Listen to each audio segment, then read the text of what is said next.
Le presentamos A través de la Biblia. Continuamos hoy nuestro recorrido de la carta del apóstol San Pablo a los Gálatas. Y llegamos a una sección en el libro de Gálatas, de la cual ya dijimos, era una de las principales divisiones de esta epístola de Pablo. Ya hemos tenido 3 divisiones principales después de la introducción. Teníamos esa sección personal, tan importante en la vida del apóstol Pablo para nosotros, para conocer la experiencia que él había tenido. Luego nos presenta la sección doctrinal de la justificación por fe, que nuestra salvación debe descansar sobre la salvación de Dios y que hay un solo evangelio. Él va a dejar muy en claro en este 5º capítulo ahora de esta carta a los Gálatas que el evangelio solo permite un camino. Él es el camino. Y en ningún otro hay salvación, porque no hay otro nombre bajo el cielo dado a los hombres en que podamos ser salvos. En nuestro programa anterior finalizamos la sección doctrinal. Hoy llegamos a la parte práctica, y esta es la santificación por el Espíritu. La justificación es por fe, y la santificación es por el Espíritu de Dios. Se nos dice, sin embargo, que el Señor Jesucristo nos ha sido hecho por Dios santificación, es decir, que Dios nos ve completos en Él. No interesa lo bueno que usted pueda llegar a ser. Usted nunca puede alcanzar las normas de Dios. Usted nunca puede llegar a ser como Cristo en esta vida. Y Cristo es el único del cual Dios ha dicho, «Este es mi Hijo amado, en quien tengo contentamiento». Francamente hablando, yo digo que Él es el único del cual Dios podía decir eso. Ahora nosotros hemos sido colocados en Cristo. El cuerpo de los creyentes, su iglesia, está en Cristo. Él es la cabeza de ese cuerpo y es su cuerpo el que está hoy en el mundo. Deberíamos representarlo a Él. Ahora el método de santificación de hoy es por el Espíritu y tenemos aquí en esta sección al Espíritu versus la carne.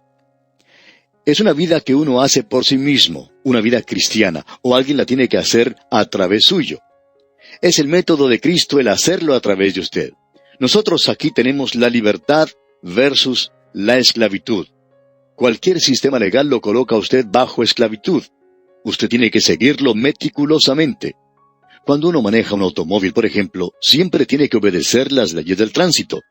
Si usted llega a una esquina, y aunque sea muy temprano en un día domingo, cuando quizá nadie está manejando, y usted observa de un lado al otro de la calle que va a cruzar, pero no se detiene al llegar a la esquina, aunque allí hay un cartel grande que dice «pare», usted simplemente reduce un poco la velocidad y cruza la esquina.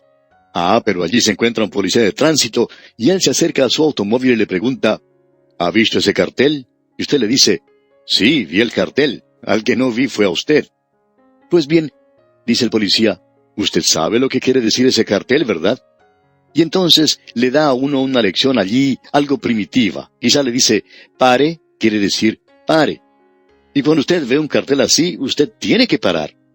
Pero usted, aunque lo hizo lentamente, no se detuvo y desobedeció lo que ese cartel decía. Y quizá no veía nada malo en hacerlo. Como usted puede apreciar, amigo oyente, la ley lo esclaviza a uno. Pensamos que si usted va a manejar el día de hoy, tiene que someterse a la ley porque hay mucha gente por allí que maneja de una manera descuidada y no respeta esos carteles y como resultado causan accidentes. Pare quiere decir pare. Usted está de acuerdo con todo lo que le dice el policía, menos con una cosa, que él le dé una boleta de infracción de tráfico. Usted puede discutir un poco con él y a veces el policía puede ver su punto de vista y le dice, bueno, hoy no le voy a dar una multa ya que no había nadie por aquí, pero la próxima vez que llegue a un cartel que dice pare, se debe detener usted. Y uno contesta, sí, voy a hacer eso.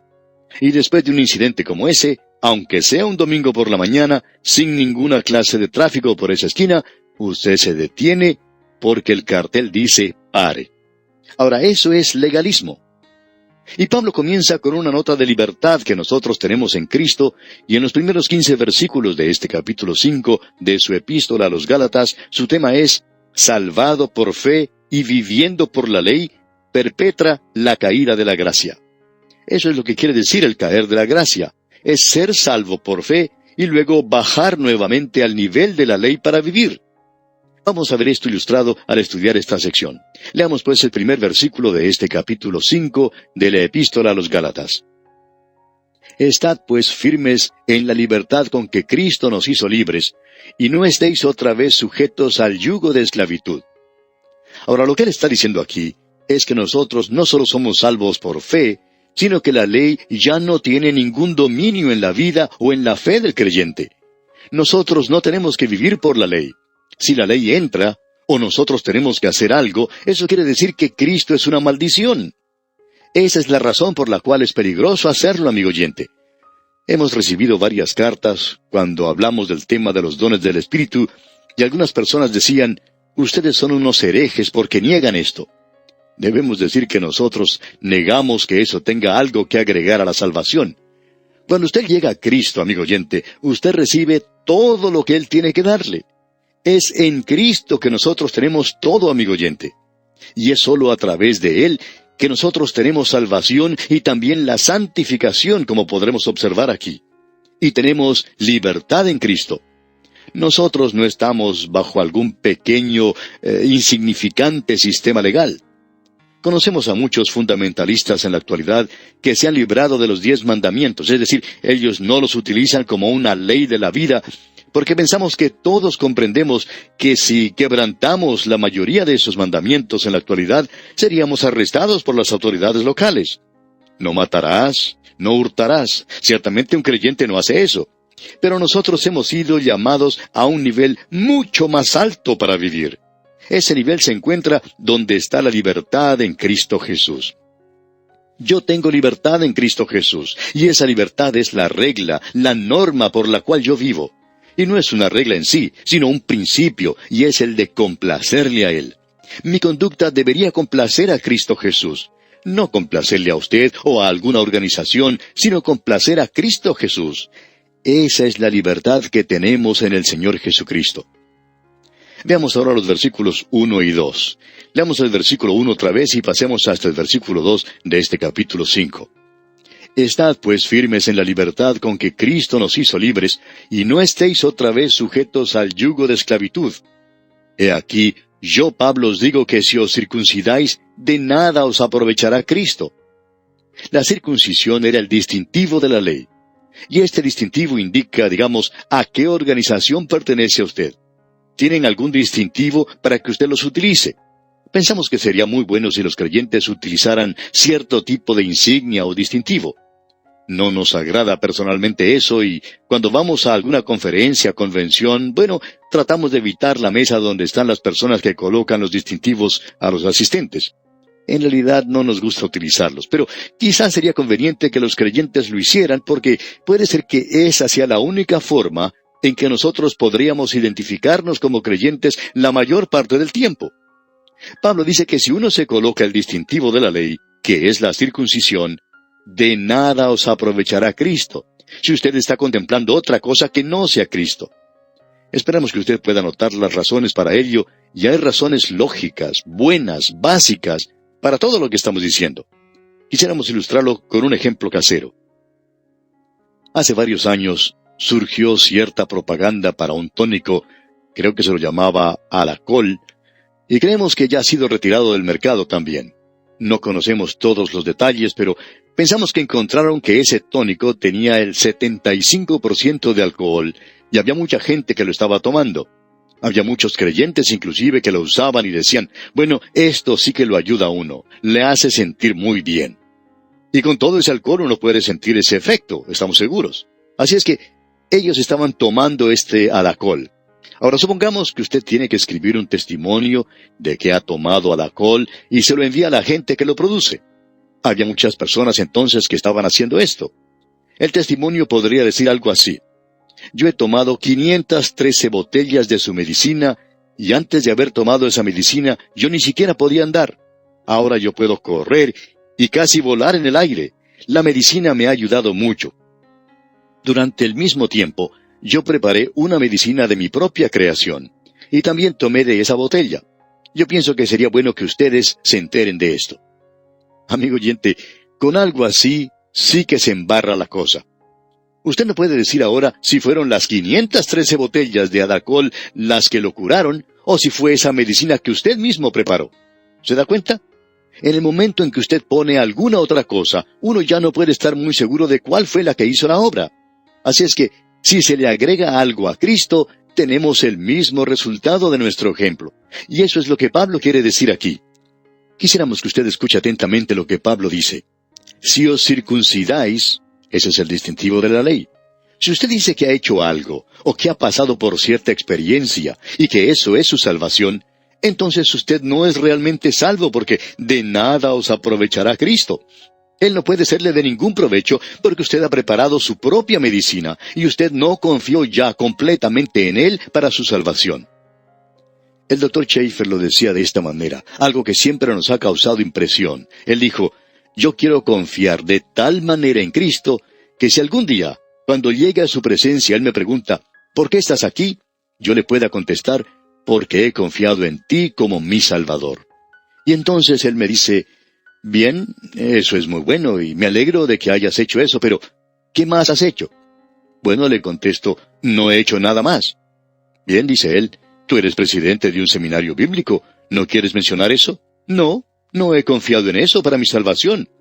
Bueno, tú eres miembro de una iglesia. Sí, pero tampoco confié nunca en eso para mi salvación.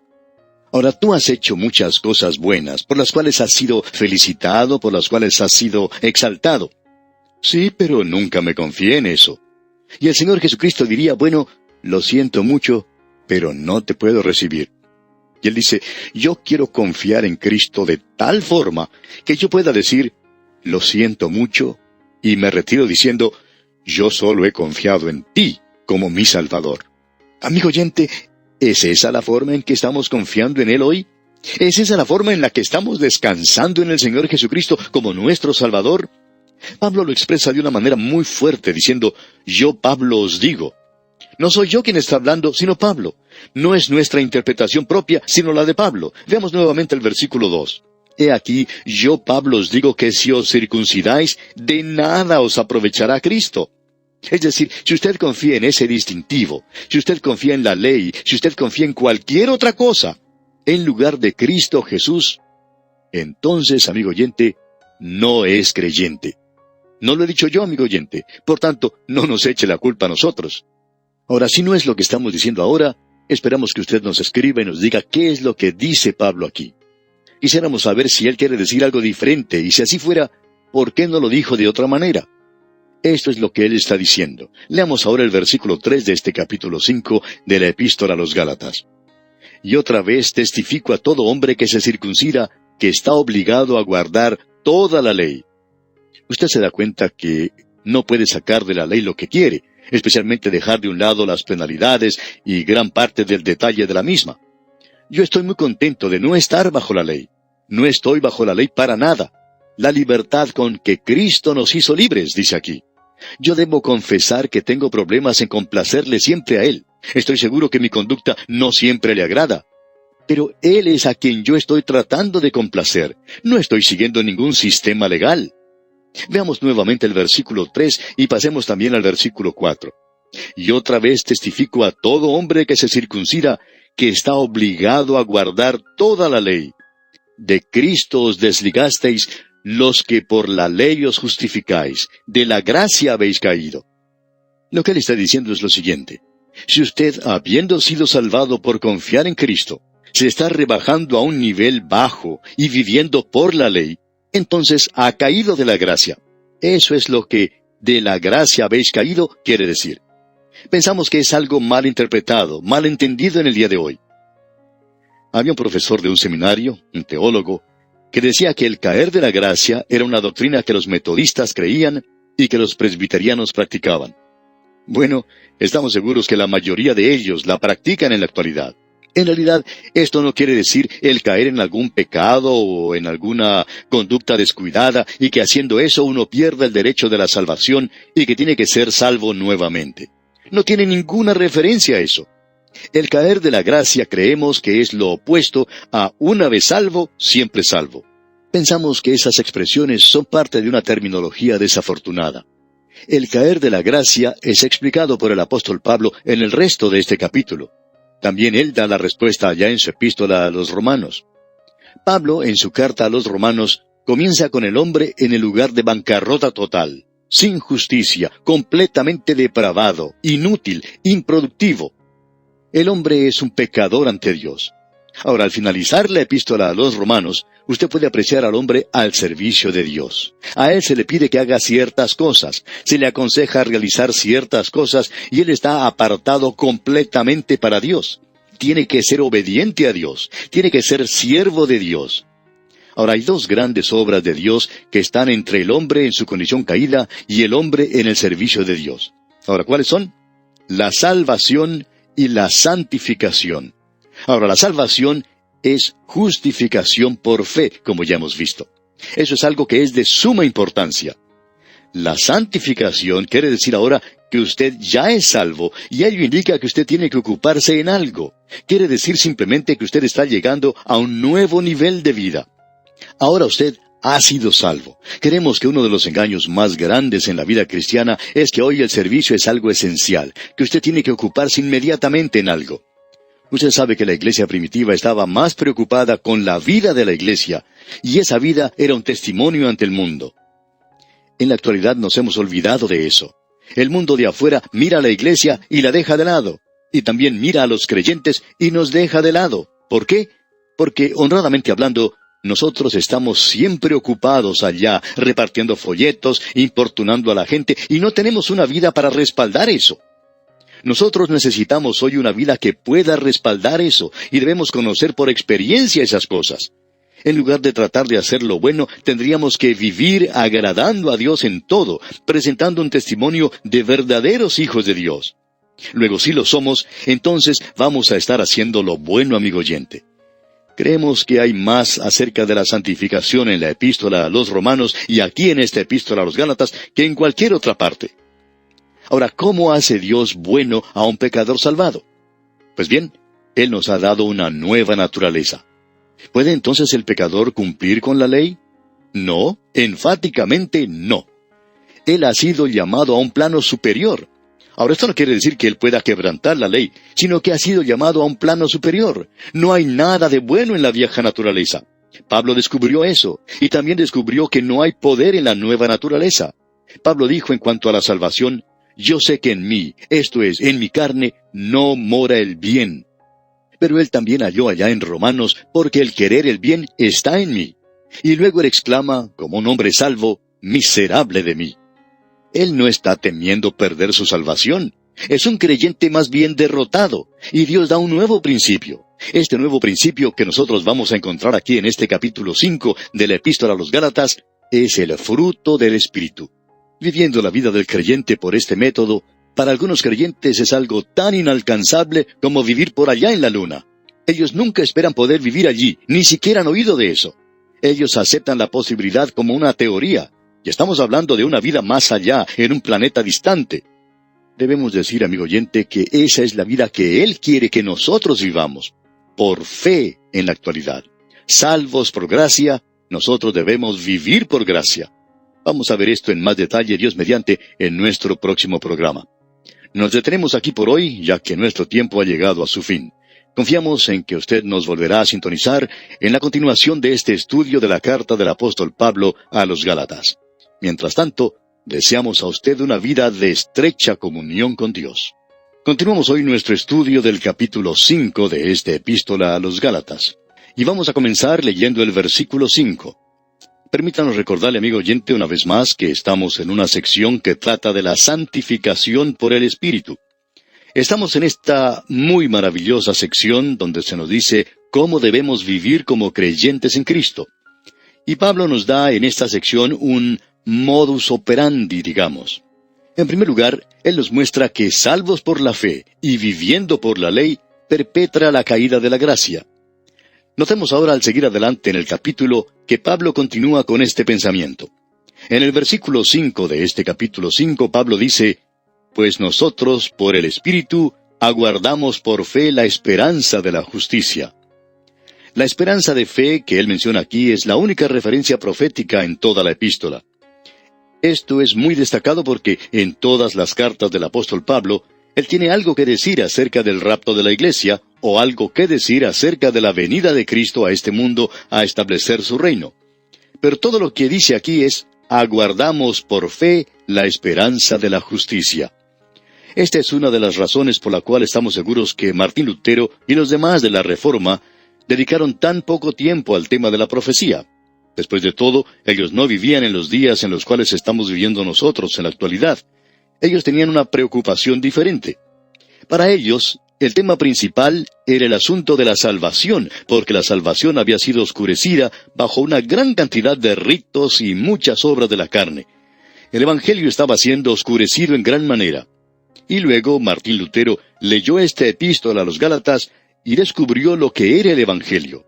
Cuando se levantó de sus rodillas, salió de ese lugar para ir al mundo a declarar el Evangelio de la gracia de Dios. Él quitó la oscuridad del oscurantismo cuando hizo eso, si se me permite la expresión. Así es que el énfasis no es en la pronta venida de Cristo. La idea en la actualidad de que todas las escuelas de profecía, y esto ha sido cierto, en los que son premilenialistas, así como en los amilenialistas, e igualmente los postmilenialistas, todos han citado a Martín Lutero y a los de la Reforma, y creemos honradamente que todos ellos están equivocados. No creemos que haya habido un desarrollo de la profecía más allá de la iglesia primitiva hasta este siglo. Ha sido en este siglo que se ha demostrado un tremendo desarrollo de la profecía. Y francamente hablando, sentimos que probablemente los institutos bíblicos fueron los que comenzaron todo esto. Hay 2 o 3 de nuestros seminarios en la actualidad que han enfatizado la posición premilenaria y tomado una posición premilenaria, y han obligado a los demás a que estudien la profecía. En la actualidad, el amilenialismo estaba formado por un grupo de postmilenialistas que fueron obligados a tomar esa posición de estudiar la profecía, y ellos salieron con esto del amilenialismo. Por supuesto, ha habido mucho de ese asunto de citar al Padre, es decir, el período postapostólico, y ellos tratan con ese período en gran manera. Ellos dicen que Agustín dijo esto, que Agustín dijo aquello, no hay duda en eso. Él estaba intentando edificar una iglesia aquí en la tierra, es decir, edificar el reino aquí y que la iglesia lo traería. Eso los llevó al postmilenialismo. Esa fue, por supuesto, una posición falsa. Pero no creemos que usted pueda acusar a Agustín de todo eso, porque aún en su período ellos no estaban intentando desarrollar la profecía. La persona de Cristo era el gran tema de esa época, como la salvación lo fue más adelante. Y luego la obra del Espíritu Santo en la que estamos viviendo hoy, usted y yo.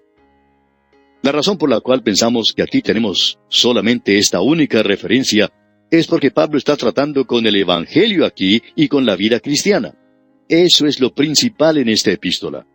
Creemos que siempre debemos notar cuáles son las prioridades de cualquier libro de la Biblia en especial, y las prioridades que eran o estaban en existencia en algún período en particular, si usted va a citar lo que alguien dijo de ese período. Usted puede ciertamente interpretar mal o entender mal lo que él dijo, y pensamos que muchas de las instituciones educativas en la actualidad han cometido ese error. Ellos han tratado de ir al pasado y citar lo que los padres dijeron. Pues entonces leamos lo que han dicho Pablo, así como también Pedro, Santiago, el doctor Lucas, Mateo y Marcos. Estas son las verdaderas autoridades, no los padres de la iglesia. En su día, ellos hicieron una obra tremenda, pero en un área completamente diferente. Hacemos esa declaración al pasar esto porque la esperanza de la justicia que menciona Pablo aquí es el Señor Jesucristo. Y creemos que la razón por la cual el apóstol Pablo dice esto aquí es porque usted y yo no vamos a alcanzar la perfección en este mundo. Y la imperfección más grande que podemos imaginarnos hoy es la de creer que alguien haya alcanzado la perfección. Porque créanos, amigo oyente, esas son las personas que generalmente son muy imperfectas, como el resto de nosotros. El único problema es que ellos no lo ven. Ahora, en el versículo 6 de este capítulo 5 de Gálatas, Pablo dice: porque en Cristo Jesús ni la circuncisión vale algo, ni la incircuncisión, sino la fe que obra por el amor. Ningún aparato legal puede producir una vida cristiana. La fórmula es presentada aquí mismo.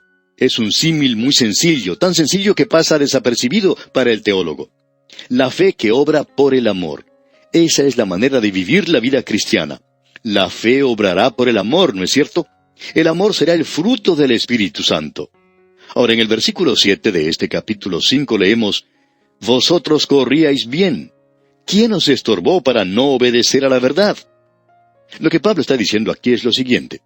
Opinamos que Pablo está reprendiendo a los Gálatas. Él está dándoles una reprensión un poco liviana, ligera. Él dice, ustedes estaban andando de una manera excelente, viviendo por fe, hasta cuando los judaizantes llegaron y ahora ustedes se han caído de plano nuevamente. Él dice, vosotros corríais bien. ¿Quién os estorbó para no obedecer la verdad? Y el obedecer la verdad es la verdad del Evangelio y el Señor Jesucristo en persona. Ahora el versículo 8 dice, esta persuasión no procede de aquel que os llama. Esto no es algo que viene de Cristo, amigo oyente. Esto viene de otra fuente. Y el versículo 9 dice, un poco de levadura leuda toda la masa. Como lo tenemos aquí, es muy claro que la levadura es una norma del mal.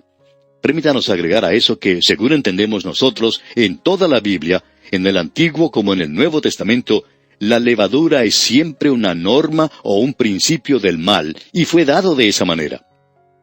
Cuando dice, a la levadura que tomó una mujer y escondió en 3 medidas de harina, amigo oyente, esa levadura no es el Evangelio. Puede ser la clase de Evangelio que se está divulgando ahora en algunas partes, pero eso es satánico. En realidad, Pablo dice que eso no es el Evangelio. Lo notable aquí es que la levadura es una norma del mal. El Señor Jesucristo advirtió a sus discípulos de la levadura de los fariseos, los previno contra eso.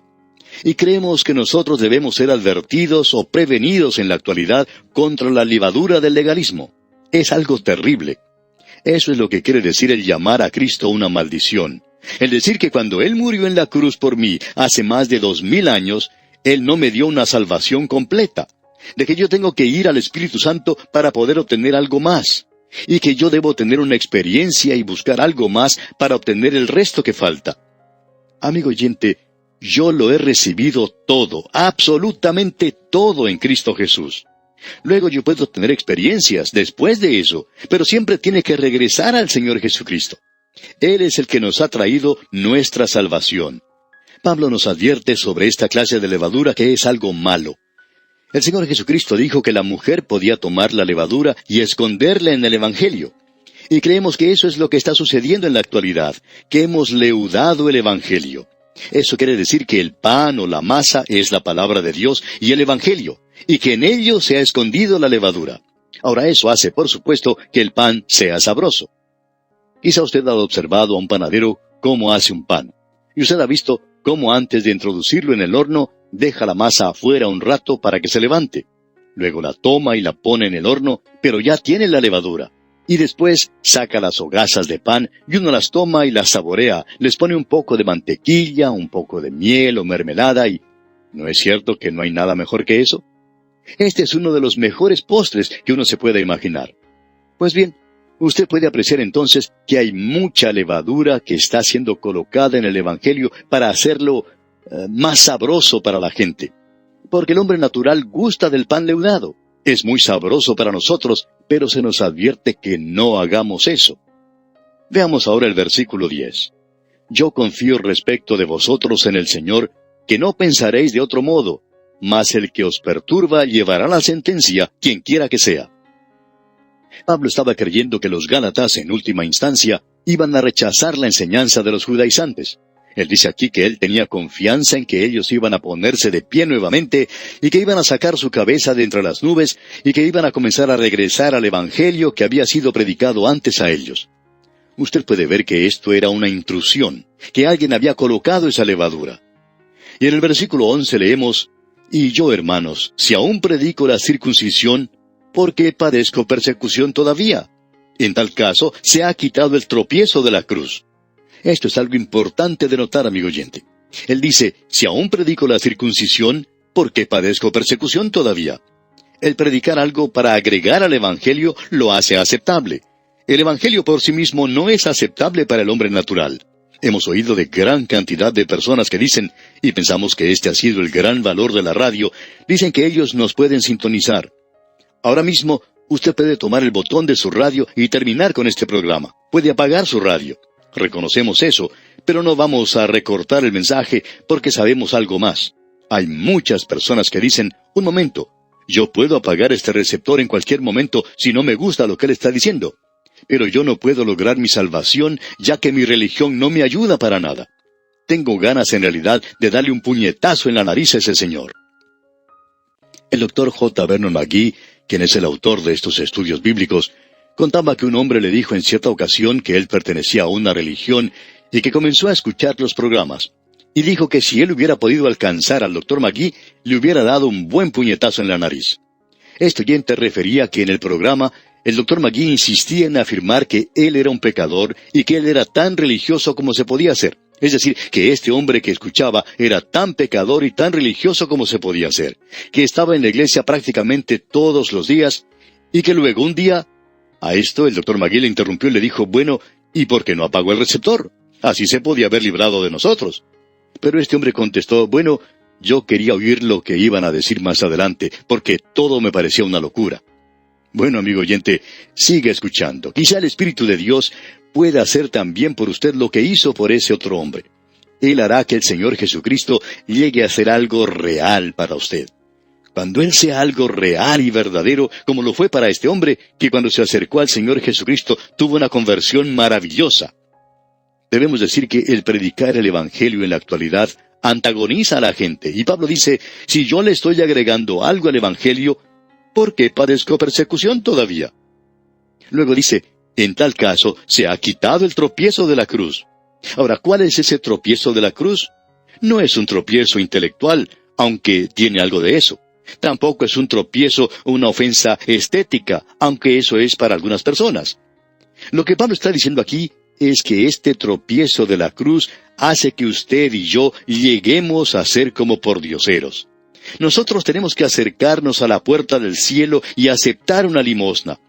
Esa es la única forma en que usted y yo, amigo oyente, podemos lograr nuestra salvación. Yo tuve que hacer lo mismo. Nada traigo en mi mano, solo a tu cruz me aferro. Y cuando usted se acerca de esta manera, usted es un pordiosero. Usted está en bancarrota. Usted no tiene nada que ofrecerle a Dios por su salvación. Y cuando se acerca de esa manera a Dios, usted puede ser salvo, completamente salvo. Ese es el tropiezo de la cruz. Un profesor en un seminario dijo en cierta ocasión algo muy sabio. Él dijo, jóvenes, no disminuyan para nada la sustancia del Evangelio. No lo cambien, porque el Evangelio tiene el tropiezo de la cruz. Hoy ustedes deben reconocer eso, pero no exageren el tropiezo, la ofensa. Y pensamos que hay oportunidades cuando, por la forma en que lo presentamos, nosotros nos hacemos ofensivos, y cuando hacemos eso, entonces que Dios nos perdone por eso. Estamos seguros que la mayoría de nosotros que ha intentado declarar el Evangelio no quiere ofender personalmente. Nos gusta mucho que el Evangelio sea lo ofensivo. En cierta ocasión un pastor le dijo a un hombre que trabajaba con él que él antagonizó a una familia y causó que esa familia abandonara la iglesia. El pastor le dijo, yo soy quien puede antagonizar a la gente, pero usted no lo tiene que hacer. Yo quiero tener mucho cuidado y estar seguro que no soy yo personalmente quien antagoniza a la gente, sino que sea el Evangelio que yo predico, y si algo los antagoniza, dejemos que sea esa cosa que antagoniza a la gente. Ni usted, ni yo tampoco, sino el Evangelio. Ahora en el versículo 12 de este capítulo 5 de Gálatas leemos, ojalá se mutilasen los que os perturban. O sea, me agradaría que esos judaizantes fuesen quitados de entre ustedes. Ahora el versículo 13 continúa, porque vosotros, hermanos, a libertad fuisteis llamados, solamente que no uséis la libertad como ocasión para la carne, sino servíos por amor los unos a los otros. Aquí se nos da algo que es muy importante. Hay 3 métodos de tratar de vivir la vida cristiana. 2 de estos métodos no dan resultado. Uno es una vida de legalismo, como él ha estado hablando. Eso no da resultado. Lo otro es una vida licenciosa. El apóstol Pablo discutió ese tema ya en su epístola a los Romanos.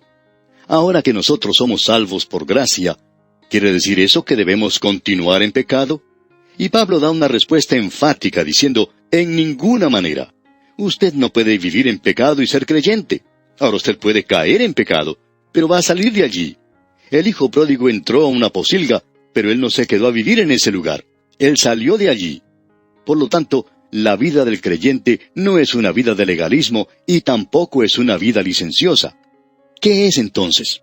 Pues bien, Pablo lo está tratando aquí. Es una vida de libertad. Él nos dará, en lo que resta del capítulo, el modus operandi, digamos, de vivir por libertad. La vida de legalismo no solo incluye los 10 mandamientos, sino un grupo de reglas que los creyentes en la Biblia tienen que seguir. Allí se dice dónde uno puede ir y dónde no puede ir. Le dicen lo que usted puede hacer y lo que no puede hacer. Había una señora que era maestra de la Biblia y hacía una buena labor, una obra maravillosa enseñando la Biblia. En cierta ocasión llegó una ancianita ante el pastor y le dijo, ¿cree usted que ella es verdaderamente creyente? Ella usa maquillaje. Pues bien, le contestó el pastor, ¿quién ha dicho que eso sea una prueba?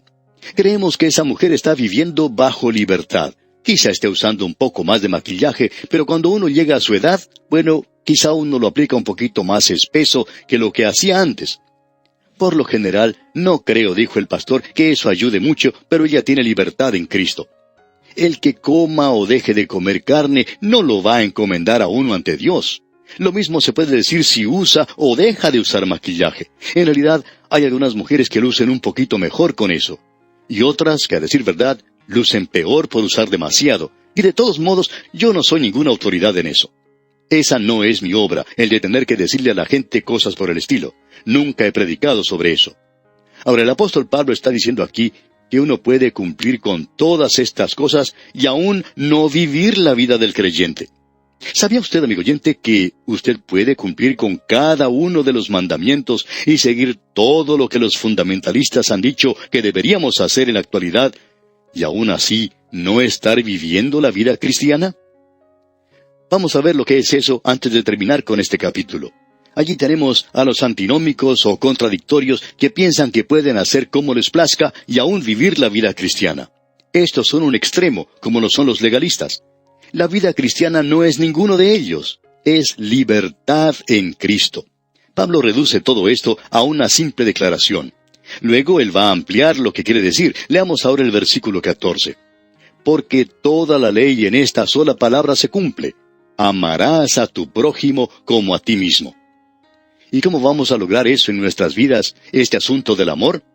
Vamos a llegar a eso antes de finalizar este capítulo. La palabra clave aquí es amor. Amarás a tu prójimo como a ti mismo. Y aquí tenemos el versículo 15. Pero si os mordéis y os coméis unos a otros, mirad que también no os consumáis unos a otros. Siempre es un agrado predicar un sermón con este versículo. Aunque nunca llegué a preparar un sermón así, nunca lo prediqué y probablemente nunca lo haré. Pero tenemos un título para el sermón y aquí está. Pero si os mordéis y os coméis unos a otros, mirad que también no os consumáis unos a otros. Lo titularía Creyentes Caníbales. Ellos comen, muerden y se devoran unos a otros. Usted sabe que eso es lo que sucede en muchas iglesias en la actualidad. A usted lo muerden aquí y el mordiscón es tan malo como si fuera de un perro rabioso.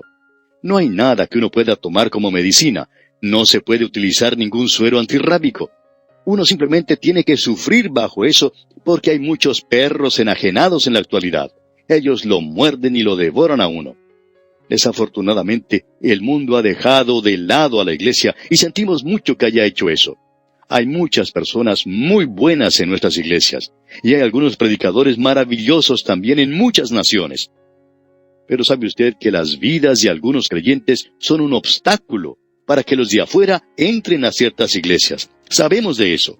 Conocemos a hombres que han sido rechazados de la iglesia por las vidas de aquellos que formaban parte de la misma. ¿Qué es lo que están haciendo? Pues bien, ellos no se aman los unos a los otros. Ellos se muerden y se devoran unos a otros, y eso, amigo oyente, es algo terrible. Ahora Pablo va a presentar un contraste de lo que es vivir en los deseos de la carne y lo que es el andar en el Espíritu. Aquí tenemos su prohibición, su mandato. Toda esta sección nos dará el modus operandi, como hemos dicho. Leamos el versículo 16 de este capítulo 5 de la epístola de Pablo a los Gálatas. Digo pues, andad en el Espíritu y no satisfagáis los deseos de la carne. Hay dos cosas que necesitamos decir aquí. Una es, andad en el Espíritu. La palabra griega que aquí se utiliza es parapateo, que era el mismo nombre de la escuela de filosofía en Atenas. Allí su fundador caminaba de un lado para otro. No tenía nada que ver con su filosofía. Él simplemente caminaba de un lado para otro. La norma es andar en el Espíritu. Ahora él amplificará eso y dice, y no satisfagáis. En un sentido es no codiciar. En realidad lo que quiere decir es el deseo de la carne, como podemos ver claramente. Ahora hay muchos deseos de la carne que en realidad no son lujuriosos en ese sentido, y tampoco son pecado. El ir a la ópera y degustar de la ópera, por ejemplo, no tiene nada de malo, pero puede ser un deseo de la carne. Ahora hay muchos creyentes en la actualidad que están viviendo sin hacer nada en el mundo, solo quieren satisfacer los deseos de la carne. Ellos han tratado de mejorar sus deseos, pero no tienen amor por la palabra de Dios. No tienen en realidad amor por el Evangelio. No tienen un amor verdadero por caminar, por andar en el Espíritu. Y bien, vamos a dejar aquí porque nuestro tiempo ha concluido ya. Continuaremos, Dios mediante, en nuestro próximo programa. Hasta entonces, pues, que la libertad con que Cristo le hizo libre sea su mayor logro, es nuestra ferviente oración. Continuamos hoy nuestro estudio del capítulo 5 de esta epístola del apóstol San Pablo a los Gálatas. Y como dijimos, vamos a comenzar en breves momentos con el versículo 16. Pero antes, quisiéramos hacer una recapitulación y unir lo que ya se ha dicho sobre la epístola a los Gálatas anteriormente. Especialmente en esta sección en la que nos encontramos, donde el apóstol Pablo ya no habla de la justificación por fe. Estamos en una sección práctica, no doctrinal, que es la santificación por el Espíritu. Él nos dice, «Estad pues firmes en la libertad con que Cristo nos hizo libres, y no estéis otra vez sujetos al yugo de esclavitud». Ahora, ¿de qué nos ha librado Cristo entonces? Pues bien, hay varias cosas las cuales Pablo ya ha mencionado en la epístola.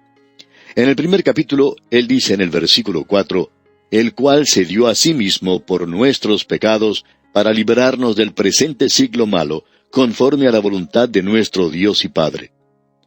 Eso no es según la ley, sino según la voluntad de Dios.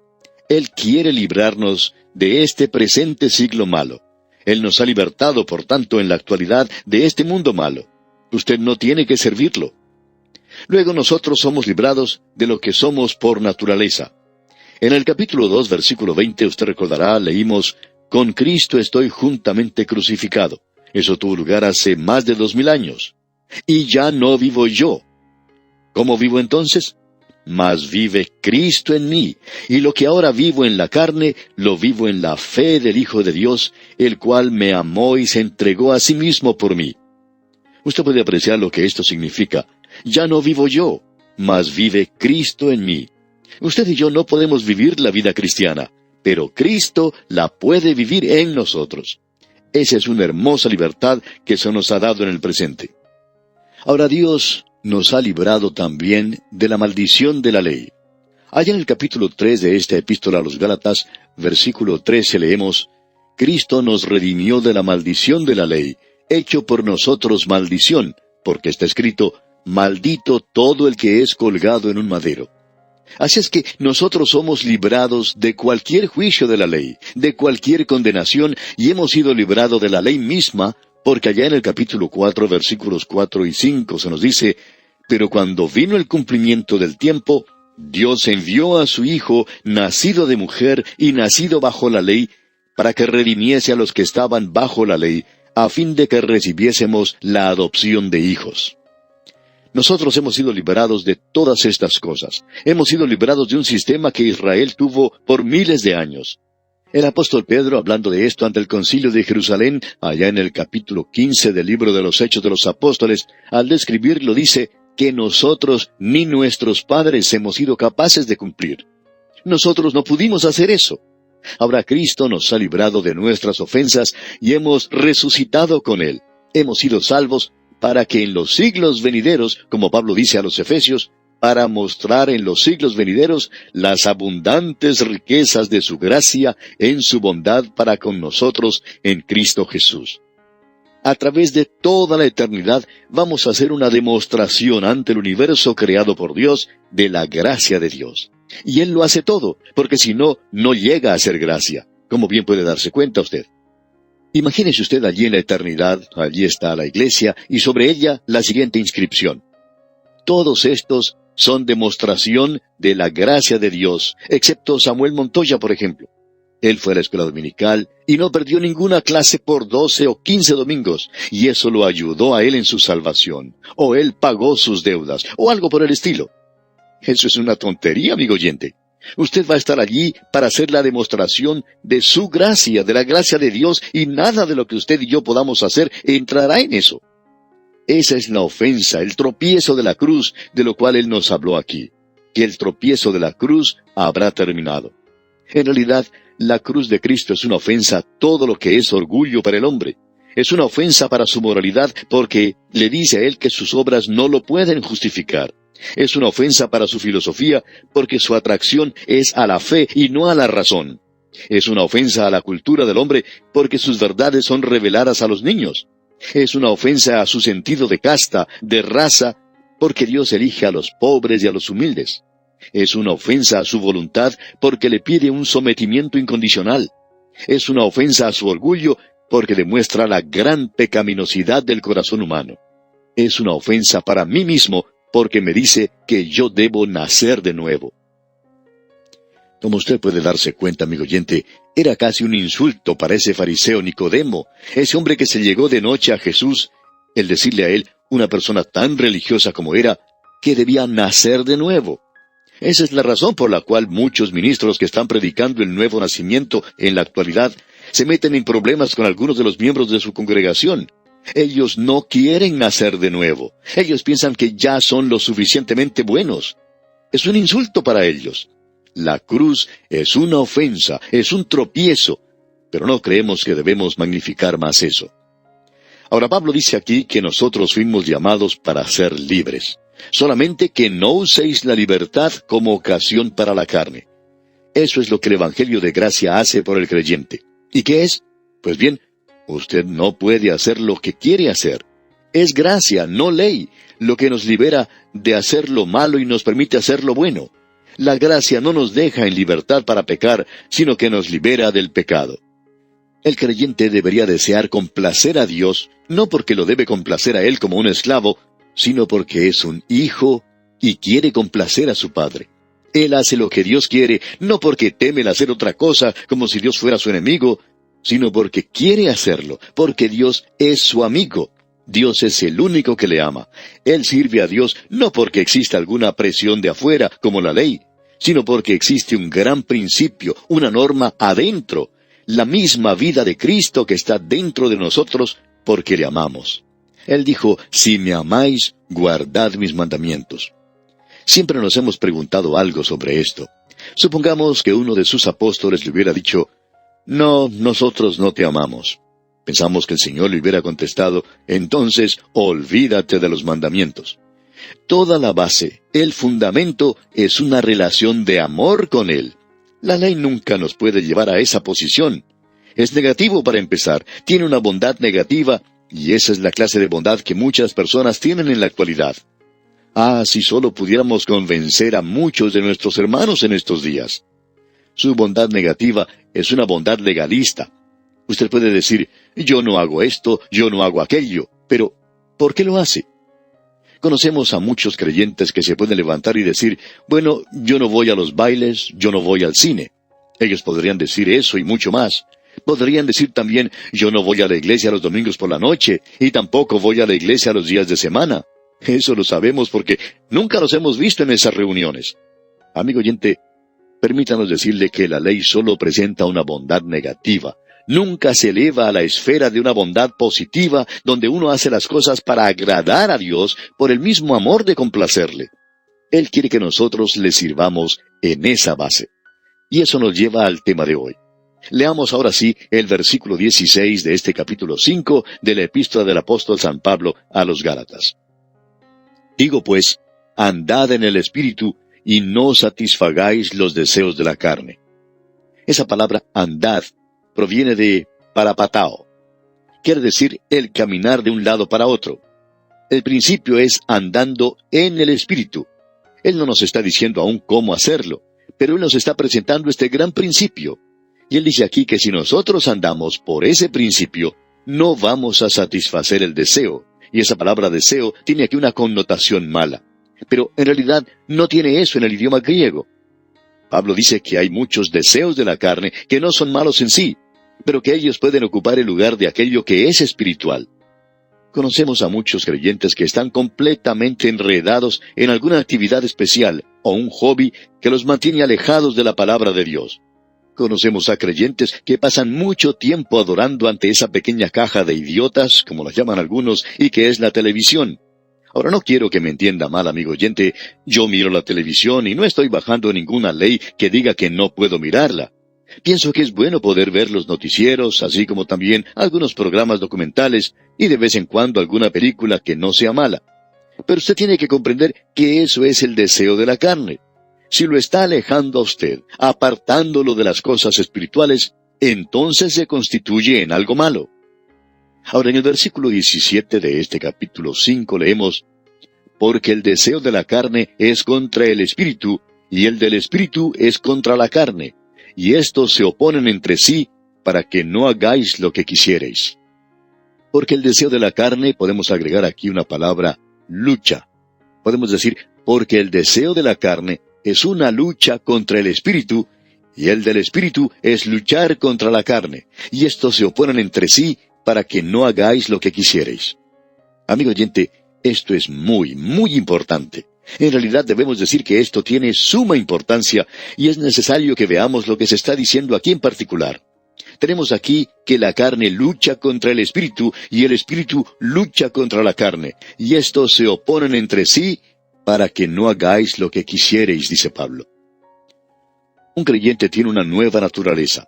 Eso es lo que el Señor Jesucristo quiso decirle a Nicodemo cuando dijo: lo que es nacido de la carne, carne es, y lo que es nacido del espíritu, espíritu es. El creyente tiene esa vieja naturaleza de la carne, y uno no se puede librar de ella. Esa idea que existe hoy en día, que uno se puede librar de esa naturaleza, es un error trágico. Creemos que es una de las grandes decepciones que la gente sufre cuando piensan que se han librado de la vieja naturaleza, cuando en realidad no se han librado de ella para nada. El estar en esa condición es algo muy triste. El apóstol Juan dice en su epístola: si decimos que no tenemos pecado, nos engañamos a nosotros mismos y la verdad no está en nosotros. Esto quiere decir que si la verdad no está en usted, entonces hay un gran vacío allí. La palabra de Dios dice que es un mentiroso quien afirma que no ha cometido pecado. Y eso no es muy lindo decir, pero no lo digo yo, amigo oyente, lo dice la palabra de Dios. Ahora quisiéramos que usted se dé cuenta que aquí tenemos una declaración tremenda. Usted y yo tenemos dos naturalezas. Eso es lo que Pablo describe en la última parte de su epístola a los Romanos. Era su propia experiencia, y sabemos que ha sido también la experiencia de muchos creyentes. La carne lucha contra el espíritu, y el espíritu lucha contra la carne. Y estos, dice, se oponen entre sí, para que no hagáis lo que quisiereis. La nueva naturaleza se rebela contra la vieja naturaleza. Son cosas contrarias. Están luchando una contra la otra. ¿Ha experimentado usted eso en su propia vida? Hay un himno que cantamos y que dice en parte: ven de todo bien la fuente, ven eterno Salvador. Ven, ayúdame a cantarte dignos cantos de loor. Es un himno maravilloso. Pues bien, en el original, en su último verso dice: soy propenso a alejarme, Señor, lo siento, propenso a dejar al Dios de amor. Alguien vino después de haber sido escrito este himno y dijo: bueno, esa no es mi condición, yo quiero cambiar eso. Y fue cambiado, y en algunos himnarios aparece como: soy propenso a adorarte, Señor, yo siento, propenso a amar al Dios de amor. Ahora, ¿cuál de estos dos conceptos es el correcto? Eso es lo que nos preguntamos. ¿Cuál es el verdadero? Lo primero, el de estar propenso a abandonar al Señor, el de ser propenso a dejar al Dios de amor, o el estar propenso a adorar al Señor, propenso a amar al Dios de amor. Pues bien, ambos conceptos son verdaderos. Los dos son ciertos. Yo tengo una naturaleza que está propensa a apartarse del Señor, eso lo puedo sentir, propensa a dejar al Dios que amo. Debemos decir, amigo oyente, que hay veces en que nuestra vieja naturaleza quiere apartarse. ¿Lo ha notado en usted alguna vez? Ahora, por otra parte, yo también tengo una nueva naturaleza, y esa naturaleza es propensa a adorar al Señor. Eso sí lo siento. Hay momentos cuando estoy viajando solo que siento deseos de clamar a Dios, Y si no hay nadie conmigo, puedo clamar en alta voz y decir, Señor, tú eres maravilloso, yo te amo y te adoro. Cuando algo así ocurre, es mi nueva naturaleza. La vieja naturaleza nunca hace una cosa así. Propenso a amar al Dios que sirvo. Hay veces cuando yo me aparto de Él, y esa es la vieja naturaleza. Esa es la condición de los creyentes.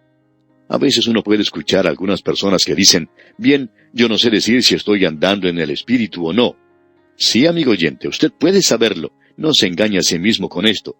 Pablo lo ha dicho con toda claridad aquí. Por tanto, usted no puede equivocarse en lo que está diciendo. En el versículo 18 de este capítulo 5 de su epístola a los Gálatas, él dice, pero si sois guiados por el Espíritu, no estáis bajo la ley. Es decir, el Espíritu lo lleva a usted a un nivel mucho más alto. ¿Por qué? Porque aquí tenemos lo que la carne hace. La vieja naturaleza hace estas cosas, y la ley fue dada para poner freno a la vieja naturaleza. Y manifiestas son las obras de la carne, que son, y aquí tenemos una lista de cosas muy malas, amigo oyente. La vamos a presentar a medida que entremos en ella. Estos son aquellos que se conocen como los pecados sensuales. El primero es el adulterio, y es probable que esto no esté en los mejores manuscritos, pero uno llega a ello aquí en 2 o 3 palabras más. La fornicación se refiere a la prostitución. La inmundicia es sensual. Esos son los pecados sensuales. La pornografía, todo eso. Lascivia, eso quiere decir ser brutal, sádico. Hay mucho de esto en la actualidad. Abunda en todas partes. Y esto es lo que la carne hace. Luego tenemos los pecados religiosos. Y, la carne es religiosa. Luego dice idolatría. Eso es adorar a los ídolos. Hay muchas personas que pueden adorar otras cosas aparte de simplemente un ídolo. Eso lo podemos decir honradamente. Hay personas que, por ejemplo, adoran al dinero. Luego se menciona hechicerías. La palabra griega es fármaco, y allí proviene nuestra palabra farmacia. Se la llama también droguería. De esta palabra sale la palabra droga, y eso es lo que se usa en religión. Se utilizaba en todas las religiones paganas, y muchos la están usando en la actualidad también. Estos son, pues, los pecados religiosos. Después siguen los pecados sociales, enemistades, pleitos, es decir, contiendas y luchas. Celos quiere decir rivalidades. Ira es la palabra teumoi. Eso es calor, un temperamento muy violento. Contiendas quiere decir facciones, divisiones, pequeños grupos. ¿Tiene usted pequeños grupos en su iglesia en el día de hoy, en su ambiente o círculo cristiano? Debemos decir que esa es una de las cosas que probablemente está perjudicando más a la iglesia en la actualidad, a la iglesia organizada, que cualquier otra cosa. Luego tenemos disensiones. Eso nuevamente quiere decir divisiones. Este grupo se separa y aparecen 2 grupos. ¿Por qué? Porque no se pueden soportar los unos a los otros. Herejías quiere decir partidos y sectas, 2 diferentes grupos. Envidias, bueno, eso no necesita explicación. Creemos que homicidios no está incluido en los mejores manuscritos porque pensamos, esto está incluido en todo lo que aquí se dice. La ira lleva al homicidio. El Señor Jesucristo dijo allá en el Sermón del Monte, usted recordará, pero yo os digo que cualquiera que se enoje contra su hermano será culpable de juicio. Como puede usted apreciar, todas estas palabras nos llegan a todos. Ahora, borracheras, estos son pecados personales. Y orgías, dice. Usted se puede dar cuenta cómo dividía todo esto. Y Pablo aquí no menciona todas las cosas que existen. Él dice, y cosas semejantes a estas. Eso quiere decir que hay muchas otras cosas que él podría haber mencionado, pero no lo hace. Acerca de las cuales, continúa Pablo, os amonesto, como ya os lo he dicho antes, que los que practican tales cosas, y eso quiere decir que es una acción continua, no heredarán el reino de Dios. Podemos mencionar la ilustración que presentó el Señor Jesucristo. El hijo pródigo fue hasta la posilga, pero no se quedó a vivir allí. Los únicos que se quedan a vivir en la posilga son los cerdos. Si un hijo llega a ese lugar, él será muy infeliz. Si usted puede vivir en el pecado, amigo oyente, usted está en una posición muy peligrosa. Quiere decir simplemente que usted probablemente no es un hijo de Dios, porque ningún hijo de Dios puede estar satisfecho con el pecado. Él tiene que salir de ese lugar. En cierta ocasión, una señora viuda, que era creyente, que había nacido de nuevo, fue casi atrapada cuando conoció a un hombre casado. Ellos se dieron cuenta que se amaban el uno al otro, Pero el pastor le dijo a ella que tenía que salir de esa situación como si se estuviera escapando de un edificio en llamas. Eso lo puede llevar a uno arrastrado hasta el mismo infierno, amigo oyente. Es peligroso vivir en una situación así. Tenemos demasiado de eso en la actualidad. Los creyentes no pueden salirse con la suya en esas cosas. Si usted se sale con la suya, amigo oyente, entonces no es hijo de Dios. Él solo castiga a aquellos que le pertenecen. Y aquí vamos a detenernos por hoy. Continuaremos Dios mediante en nuestro próximo programa. Hasta entonces, pues, que las infinitas misericordias del Señor sean con usted ahora y siempre. Es nuestra más ferviente oración. Continuamos hoy nuestro estudio del capítulo 5 de la epístola del apóstol San Pablo a los Gálatas. En el día de hoy vamos a hablar de cosas básicas. Vamos a ir a la raíz misma de las cosas y vamos a ver lo que quiere decir el andar en el Espíritu. Andando en el Espíritu es la norma. La vida cristiana no es un globo de ascensión, donde usted tiene una gran experiencia superpoderosa y por la cual uno puede alcanzar alturas indecibles. Es un andar diario y caminar. Diríamos que es una de las cosas más monótonas. Es asunto de poner un pie adelante del otro, pero es de suma importancia el que nosotros aprendamos a andar en el Espíritu. Pablo ha dejado bien en claro cuáles son las obras de la carne. Él nos dio una lista de pecados sensuales, de pecados religiosos, de pecados sociales y de pecados personales. Y no es una lista muy atractiva que digamos. Si usted revisa esta lista y encuentra que existe enemistad en su corazón en el día de hoy, que hay odio por algún otro creyente, entonces usted está viviendo en la carne. Tiene que hacer frente a eso. No vale nada el tratar de evitarlo. Usted puede saber si está viviendo en el Espíritu, si está andando en el Espíritu, o si está viviendo en la carne. Usted puede saber si se ha unido a una pequeña secta o a algún pequeño grupo donde usted juzga a todos los que están afuera de ese grupo, mientras que piensan que los que forman parte de ese su grupito son perfectos, aun cuando no lo diga ante ellos. Luego se puede preguntar, si está lleno de envidias, todas estas son las obras de la carne. Eso es lo que hace el hombre que tiene la vieja naturaleza. Ahora, habiendo dicho todo eso, Pablo dice ahora en el versículo 22 de este capítulo 5 de Gálatas, mas el fruto del Espíritu es amor. Y quisiéramos que usted note algo que se menciona aquí. Dice, obras de la carne. Y luego dice, fruto del Espíritu. Las obras de la carne es lo que usted hace. Los 10 mandamientos fueron dados para controlar las obras de la carne. Pero ahora la vida cristiana debe producir el fruto del Espíritu. Lo interesante acerca del fruto es que el Señor Jesucristo mismo hizo mención del fruto del Espíritu.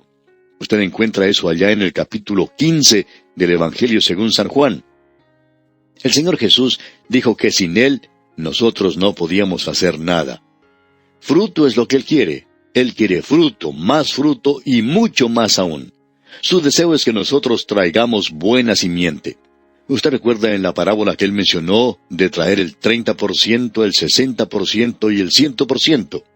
Él puede llevarnos al lugar donde podemos verdaderamente ser una planta que da frutos para Él.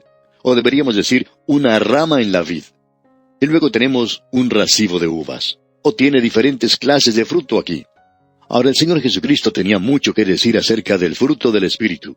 De eso es de lo que Él habla allá en el capítulo 15 del Evangelio según San Juan. Fruto, Él dijo.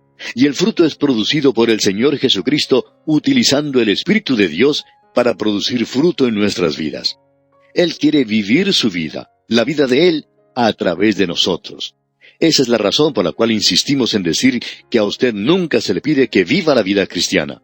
Lo que se le pide es que deje que Él viva a través de usted. Una de las razones es que no lo podemos hacer por nosotros mismos. Esta naturaleza vieja nuestra no puede producirlo. Y lo interesante es algo que el apóstol Pablo deja muy en claro allá en el capítulo 7 de su epístola a los Romanos, de que esta naturaleza no tiene poder. Él dijo, porque el querer el bien está en mí, pero no el hacerlo. Créanos, amigo oyente, que ese es el problema que muchos de nosotros tenemos. ¿Cómo lo puede hacer? Esto no es algo que uno pueda hacer por sí mismo, pero ¿cómo voy a dejar que el Espíritu de Dios produzca el fruto del Espíritu en mi vida? Alguien, tratando sobre este mismo asunto, lo ilustró de la siguiente manera. Dijo, yo tengo una finca en el lugar donde resido, En realidad no es una finca que uno pudiera llamar algo muy grande. Solo tiene unos 24 metros de frente por unos 41 metros de fondo. En el centro del terreno se encuentra la casa en la cual vivo. Y dice él, tengo varios árboles frutales. Tengo uno de melocotón al frente y créanme que siempre tenemos fruto. También tenemos algunos árboles de naranja y ellos también producen algo. Pero tenemos unos árboles de aguacate que no están produciendo mucho. Luego hay algunos árboles de guayaba que también dan buen fruto. También tengo un duraznero y ciruelas. Como usted puede apreciar, dice él, tengo una finca muy grande. Árboles de aguacate, de naranja, etc. Estoy, por cierto, en el negocio de la agricultura. Una de las cosas que yo disfruto es la de salir y mirar los árboles. También tengo un limonero, dice, y gracias al clima del lugar donde resido, siempre hay algún fruto en los árboles. A veces pueden ser los aguacates, o las naranjas, o los limones, en fin, pero siempre hay algo que está dando fruto. Y continúa este señor diciendo, y he observado que el fruto producido por el árbol no requiere ningún esfuerzo extra. No creo, por lo que he observado, que las ramas del árbol se reúnan de una forma u otra y que digan, bueno, vamos a trabajar duro esta vez y a ver si podemos producir algo para este pobre hombre, porque a él le gusta ver el fruto. Y él dice, a mí me gusta mucho, es maravilloso. Tengo algunos amigos que siempre me envían fruta durante la Navidad. Algunos me envían naranjas, otros durante el año me mandan otra clase de frutas. Es delicioso todo, porque a mí me gusta mucho la fruta. Y como decía, estas ramas del árbol que están dando fruto, por lo que veo, nunca se reúnen para decir, hagamos esto o aquello. Ellas simplemente se extienden para recibir el sol y la lluvia y producen el fruto. Primero florece, luego tiene un poco de fruta verde y luego crece y madura. Esa es la manera en que lo hacen. Por todo lo que sé, concluye esta persona, estas ramas nunca abandonan el tronco del árbol tampoco. Nunca se bajan y se ponen a correr de un lado para otro. Amigo oyente, nosotros en cambio sí que tenemos un problema. Cuando nosotros ofrecemos un sacrificio a Dios, nos ofrecemos como un sacrificio vivo. Y cuando el altar se calienta demasiado, nos escapamos de ese lugar. Quizás usted hace eso. Pero amigo oyente, tenemos que permanecer en Cristo si es que vamos a producir fruto. Pablo ahora pondrá estas cosas al alcance nuestro, donde nosotros las podamos tomar. El fruto se produce por medio de nuestro consentimiento, conscientes de lo que estamos haciendo. Nos rendimos a la dulce influencia que nos rodea. ¿Y cuál es esa dulce influencia que nos rodea? Pues bien, no es este mundo. Es el Espíritu Santo que mora en nosotros. El Espíritu Santo quiere producir el fruto. Se llama el fruto del Espíritu. Como usted puede apreciar, no dice aquí nuestro amor, nuestro gozo o nuestra paz, sino que dice que el fruto del Espíritu es amor. Quizá usted pueda discutir sobre la gramática aquí, pero es una palabra que está en singular en griego, lo que indicaría que el amor es el fruto y que de allí salen los demás frutos. Lo primordial es el amor. Pablo habla de esto en su primera epístola a los Corintios, capítulo 13. Eso nunca fue escrito con la intención de que se sacara de la Biblia y se lo pusiera en un cuadro en la pared de alguna casa. Pertenece a los dones del Espíritu, que los dones del Espíritu no son ejercitados excepto por el fruto del Espíritu, que es el amor. Con el amor van todos los otros frutos del Espíritu. Usted no puede ejercitar un don sin hacerlo por medio del fruto del Espíritu. El amor es lo de más importancia. Pablo dice que aún uno puede dar su propio cuerpo para ser quemado en la hoguera, entregar todo lo que tiene, pero que si no tiene amor, entonces no es nada, es un cero a la izquierda. Amigo oyente, debemos reconocer eso en la actualidad. Pablo deja aquí en claro que ningún don tiene que ser usado por sí mismo. Él dice, el amor nunca busca lo propio, siempre lo está haciendo por los demás. El don que uno tiene siempre tiene que ser usado en la iglesia. Es una manifestación del Espíritu a todos los creyentes. Todos los creyentes tienen un don y tiene que ser ejercitado para provecho, para beneficio de todo el cuerpo de creyentes. Mis ojos operan para el beneficio del resto de mi cuerpo. Permite que el resto de mi cuerpo vaya de un lado para otro. Es muy importante. Uno no se puede imaginar que los ojos se le salgan a uno y le digan, ya estamos cansados de haber andado tanto, y los pies también se cansan, por tanto, nos vamos a ir. Nunca lo hacen de esa manera, amigo oyente. Tenemos que reconocer que no hay ningún don que pueda ser utilizado aparte del fruto del Espíritu. Y esa es la clase de fruto que el Señor Jesucristo estaba mencionando allá en el capítulo 15 del Evangelio según San Juan. El fruto es el fruto del Espíritu. Notemos ahora lo que dicen los versículos 22 y 23 de este capítulo 5 de la Epístola a los Gálatas. Mas el fruto del Espíritu es amor, gozo, paz, paciencia, benignidad, bondad, fe, mansedumbre, templanza. Contra tales cosas no hay ley. No hay ninguna ley que pueda producir esto. No hay ninguna ley contra ellos y no hay ninguna ley que los pueda producir. Usted no puede hacer nada de esto por su propio esfuerzo, amigo oyente. Por ejemplo, ¿ha tratado usted alguna vez de llegar a ser humilde? Bueno, si uno tratara de ser humilde y lo lograra, entonces estaría tan orgulloso de haber llegado a ser humilde que allí mismo pierde su humildad. Observemos ahora estos frutos porque pensamos que son hermosos. Estas son las cosas que deberíamos encontrar en los creyentes. El doctor Jim McGinley, un eminente predicador, sabía decir: yo no debo juzgarlos, pero yo soy inspector de frutas y tengo el derecho de venir y ver cómo está la fruta. ¿Está usted produciendo algún fruto en su vida? Los 3 primeros frutos que se menciona son hacia adentro: amor, gozo, paz. Los otros 3 son hacia los demás, hacia los hombres. Y los últimos 3 son hacia Dios. Ellos miran hacia arriba. Así que lo que en realidad uno tiene aquí es un triángulo. Usted es uno de los ángulos en la parte de abajo. La otra persona es el otro ángulo. Y luego el ángulo de arriba es ocupado por Dios. Si yo pudiera hacer un cuadro, eso es lo que allí representaría. Yo tengo una lista que dice así: amor, gozo, paz. El amor y el gozo deberían estar en su corazón y en su vida. Amigo oyente, si hay algún pecado sensual en su vida, usted nunca puede llegar a conocer lo que en realidad es amor. Hay muchos jóvenes en la actualidad que conocen mucho acerca del sexo, pero que no saben nada del amor. El amor es un fruto del Espíritu, y creemos que es la base de amor que Dios dará en realidad a un esposo por su esposa y a la esposa por su esposo. No creemos que nadie pueda amar como 2 creyentes pueden amar. Qué bueno es ver cómo se aman. Es algo realmente maravilloso. El autor de estos estudios bíblicos, el Dr. J. Vernon McGee, decía que nunca olvidaría la noche en que él le propuso matrimonio a la que llegaría a ser su esposa. Ella no lo aceptó en ese momento, pero más tarde, cuando lo hizo, oramos juntos, recuerda el Dr. McGee, y dedicamos nuestras vidas a Dios. Yo le dije a ella: soy un predicador que habla sin tapujos, y quizá eso me ponga en problemas en alguna ocasión, y quizá hasta nos quedemos en la calle. Y nunca olvidaré lo que ella contestó: pues bien, entonces yo batiré el tambor y tú marcharás a la calle. Debo decir que eso nos elevó a lugares altos.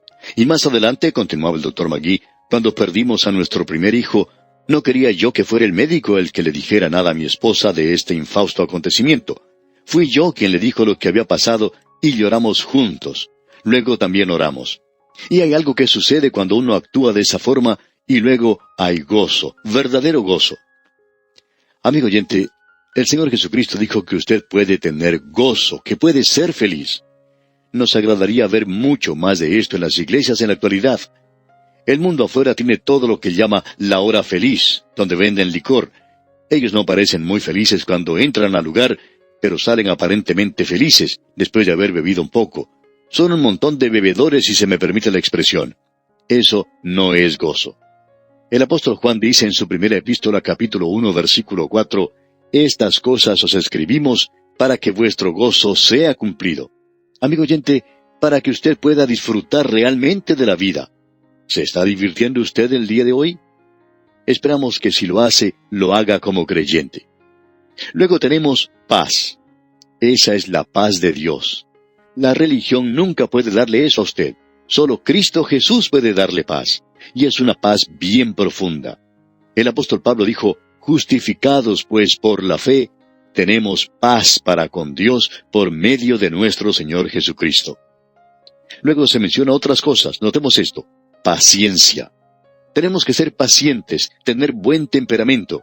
Aquí es donde yo necesito un poquito de ayuda. Y el único que puede darme esto es el Espíritu de Dios. Me he dado cuenta que no lo puedo lograr por mí mismo. Luego tenemos benignidad, que quiere decir amabilidad. Y bondad aquí quiere decir amable pero firme. La fe quiere decir ser más fiel. Si usted es un hijo de Dios, usted va a ser más fiel. Si usted es casado, usted será fiel a su esposa o a su esposo. Si es un creyente, usted será fiel a su trabajo, a su patrón. Si usted es un miembro de la iglesia, usted va a ser fiel a su iglesia. Usted será fiel donde quiera que esté. Luego tenemos mansedumbre. Y esto no quiere decir indulgencia. Tenemos a dos hombres que eran mansos, Moisés y el Señor Jesucristo. Uno puede observar a Moisés cuando bajaba del monte y lo que le dijo a su hermano Aarón y lo que él hizo. Eso no luce como mucha mansedumbre, pero él la tenía. El Señor Jesucristo expulsó a los cambistas que estaban en el templo, pero él es manso. Mansedumbre no es indulgencia, no es debilidad. Mansedumbre quiere decir que usted hace la voluntad de Dios. Luego tenemos templanza. Eso es algo que nosotros mucho necesitamos. Estabilidad, porte, un equilibrio cristiano. Luego notemos lo que dice en el versículo 24 de este capítulo 5 de la Epístola a los Gálatas. Pero los que son de Cristo han crucificado la carne con sus pasiones y deseos. ¿Cuándo fue eso? Pues bien, ellos reconocen que cuando Cristo murió, ellos murieron y se entregaron a sí mismos en esa base, como lo indica el apóstol Pablo en su epístola a los Romanos. Ahora, en el versículo 25, aquí en este capítulo 5 de la Epístola a los Gálatas, tenemos la clave para todo esto. Veamos lo que dice. Si vivimos por el Espíritu, andemos también por el Espíritu. Ahora, en el versículo 16, leímos del andar en el Espíritu. Esa palabra, como dijimos, era parapateo. Pero aquí en el versículo 25 se usa una palabra diferente, y esa palabra quiere decir sencillamente lo siguiente, stoico, stoicoman. Es la palabra griega que se usa aquí. Eso quiere decir lo que es básico y elemental. Indica el proceder o el andar en orden. En otras palabras, esa es una palabra diferente a la que se utiliza como andad allá en el versículo 16. Allí se nos da como el principio del caminar, y quiere decir el aprender a andar aquí. Nosotros, en la misma manera que aprendemos a caminar físicamente por medio de los errores que cometemos, tenemos que comenzar a andar en el Espíritu. Y es un proceso de aprendizaje. Permítanos ilustrar esto con un ejemplo bastante casero. ¿Qué es el caminar? Bueno, es el poner un pie delante del otro. Quizá usted habrá escuchado la historia de esa niña que tenía las piernitas torcidas, en la que una de sus rodillas le decía a la otra, si me dejas pasar esta vez, yo te dejaré pasar la próxima vez. Pues bien, eso es caminar, poner un pie delante del otro. Esto quiere decir entonces el aprender a andar. Ahora, ¿cómo aprende a caminar usted? ¿Fue a algún colegio o a algún lugar especial donde dictaban un curso para aprender a caminar? Cuando uno tiene un bebé, y para que aprenda a caminar, no lo coloca en una silla y le dice, escuche jovencito, quiero darle instrucciones de cómo va a hacer para aprender a caminar. Y uno comienza a explicarle todo acerca del mecanismo físico del pie. Luego le presenta la psicología del caminar. También le habla de las implicaciones sociológicas del caminar. Entonces, el niñito se baja de esa silla y ya sale caminando. ¿Sucede así, amigo oyente? Por supuesto que no. Así uno no aprende a caminar. Uno aprende experimentándolo. Usted sabe que los niños se caen y se dan golpes en la cabeza cuando hacen eso. Se golpean muchas veces. Pero luego pasa el tiempo y crece el niño. Uno le ve andar y no sabe ni cómo lo ha hecho. En realidad lo hizo aprendiendo, simplemente por medio de la experiencia. Pues bien, así es como nosotros debemos aprender a andar en el Espíritu, por medio de ensayos y de pruebas. Conocemos a personas que han atendido todas las conferencias bíblicas que pueda existir. Ellas han llenado sus cuadernos de apuntes con notas de cómo vivir la vida cristiana, pero aún no la están viviendo. ¿Cuál es el problema? Tienen que aprender a andar en el Espíritu. Y eso quiere decir que usted tiene que comenzar a hacerlo. Comience a hacerlo ahora mismo. Diga, yo voy a hacerlo ahora. Voy a depender del Espíritu de Dios para que produzca su fruto en mi vida. Ahora alguien quizá diga, pero creo que me voy a caer. Sí, amigo oyente, usted se va a caer. Y eso me va a doler, seguro. ¿Y cuántas veces? Todas las que sean necesarias. Yo todavía me estoy cayendo. Pero debo decirle que esa es la manera para andar en el Espíritu. La única forma de andar en el Espíritu es la de ponerse de pie y hacerlo, andar. Eso es algo que usted tiene que hacer por sí mismo. Usted tiene que realizar su propio esfuerzo. Usted, amigo oyente, necesita ponerse de pie hoy y apoyarse en el Espíritu de Dios. Entréguese a sí mismo, es un acto de la voluntad y comience ya. Yo trato de comenzar cada día diciendo, Señor, yo no puedo hacer todo por mí mismo, pero tú lo puedes hacer. Yo quiero que tú lo hagas a través de mí. Supóngase que usted está escribiendo una carta muy importante a una persona y quiere dar la mejor impresión posible, no solo por la expresión de la carta, sino también por la presentación de la misma. Y usted hace todo lo posible por exponer con claridad sus ideas, utilizando el mejor lenguaje que conoce. Sin embargo, a pesar de todo este esfuerzo, usted hace un error. Procura corregirlo y sigue adelante, pero hace otro y otro más. Y al final decide, es mejor hacer la carta de nuevo. Y así comienza de nuevo y hace la carta otra vez. Pues bien, amigo oyente, ¿por qué no hacer eso también con su vida? Entréguese a sí mismo, apóyese en el Espíritu de Dios y comience a andar hoy mismo en el Espíritu. Luego este capítulo 5 de la Epístola a los Gálatas concluye con el versículo 26 diciendo, no nos hagamos vanagloriosos, irritándonos unos a otros, envidiándonos unos a otros. Amigo oyente, usted no va a llegar a ser un santo maravilloso de Dios. Permítanos decirle que nosotros nunca llegamos a ser santos maravillosos de Dios. Él es maravilloso, sí que lo es, amigo oyente. Él es digno de toda nuestra adoración.